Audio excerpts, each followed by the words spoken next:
নমস্কাৰ বিভাস কিচেনলৈ স্বাগতম জনালোঁ। আপোনালোকে নিশ্চয় গমেই পাইছে মই কি আজি আপোনালোকৰ ওচৰত লৈ আহিছোঁ। আহক তেন্তে বনাওঁ আমি fish curry with pumpkin seed. এয়া ৰঙালাও গুটিখিনি মই প্ৰথমতে ভালদৰে ধুই ৰ'দত শুকুৱাই লৈছোঁ আৰু তাৰপিছত এতিয়া মই অকণমান ৰোষ্ট কৰি ল'ব লাগিব ৰঙালাও গুটিখিনি। এনেদৰে অকণমান ৰঙচুৱা হৈছে। তাৰপিছত এতিয়া মই প্লেট এখনত লৈ অলপ সময় ঠাণ্ডা হ'বলৈ দিওঁ। এইখিনি ভালদৰে ঠাণ্ডা হোৱাৰ পিছত এতিয়া মই এইখিনি গ্ৰাইণ্ড কৰি ল'ম। আৰু এয়া চাওক মোৰ ৰঙালাও গুটিখিনি গ্ৰাইণ্ড কৰি লোৱা হৈ গ'ল ভালদৰে। তাৰপিছত এয়া গ্ৰাইণ্ড কৰি লোৱা ৰঙালাও গুটিখিনি মই এইটো বাতিৰে দুবাতি পানীত তিয়াই থৈছোঁ। আধা ঘণ্টামান সময় এনেদৰে তিয়াই থ'ব লাগিব। আৰু আধা ঘণ্টা সময় হৈ যোৱাৰ পিছত মই এনেদৰে গোটেইখিনি চেকনিত চেকি ল'ম।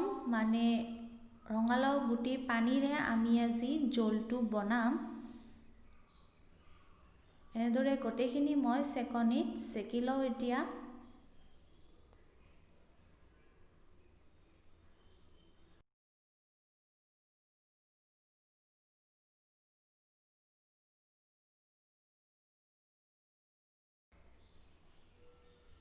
আৰু এইফালে এয়া মোৰ ফ্ৰাই কৰি থোৱা মাছকেইটা মই ভাঙোন মাছ লৈছোঁ। আপোনালোকে যি মাছ খাই ভাল পায় সেয়াই ল'ব পাৰে ইয়াৰ সৈতে। আৰু আহক তেন্তে বাকীখিনি বনাওঁ। এতিয়া মাছকেইটা যে ফ্ৰাই কৰিছিলোঁ সেই গৰম তেলতে মই ৰঙালাও গুটি চেকি লোৱা পানীখিনি ইয়াতে দি দিছোঁ। আকৌ মই ইয়াতে দুবাতি পানী দি দিছোঁ। পানীটো আপোনালোকে যিমান গ্ৰেভি খাব বিচাৰে সিমান দিব পাৰে। আৰু এয়া চাউলৰ গুড়ি এইখন চামুচেৰে এচামুচ দিছোঁ আৰু অলপ পানী দিছোঁ। জোলটোৰ গাঢ়টো ভাল হ'বৰ বাবে চাউলৰ গুড়ি ইয়াত অকণমান দিছোঁ। তাৰপিছত এয়া হালধি গুড়ি অকণমান আৰু জিৰা ধনিয়া গুড়ি অকণমান, আকৌ নিমখটো সোৱাদ অনুযায়ী। এতিয়া জোলটো আমি হেতাখনেৰে অলপ সময় এনেদৰে লৰাই থাকিব লাগিব, নহ'লে জোলটো ফাটি যাব পাৰে। সেইবাবে অকণমান সময় এনেদৰে লৰাই থাকিব লাগিব। এতিয়া জোলটো ধুনীয়াকৈ মোৰ উতলি আহিছে আৰু উতলি অহাৰ পিছত ফ্ৰাই কৰা মাছখিনি মই ইয়াতে দি দিলোঁ। আকৌ অকণমান এনেদৰে মই উতলিব দিম। এতিয়া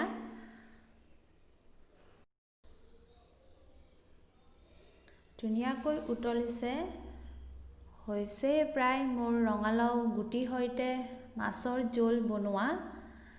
বেছি সময় একেবাৰে নালাগে, বনাবলৈ সহজ, বেছি বস্তুও একো নালাগে। আৰু একেলগে মই গেছটো অফ কৰি দিওঁ আৰু হৈ গ'ল মোৰ ৰঙালাও গুটিৰ সৈতে মাছৰ জোল। আৰু আপোনালোকক পৰিৱেশন কৰি দেখুৱাই দিছোঁ। ধন্যবাদ জনালোঁ সকলোকে মোৰ গোটেই ভিডিঅ'টো চোৱাৰ বাবে। আগলৈও এনেদৰে চাই থাকিব বুলি আশা থাকিল।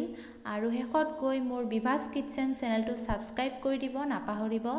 ধন্যবাদ জনালোঁ সকলোকে।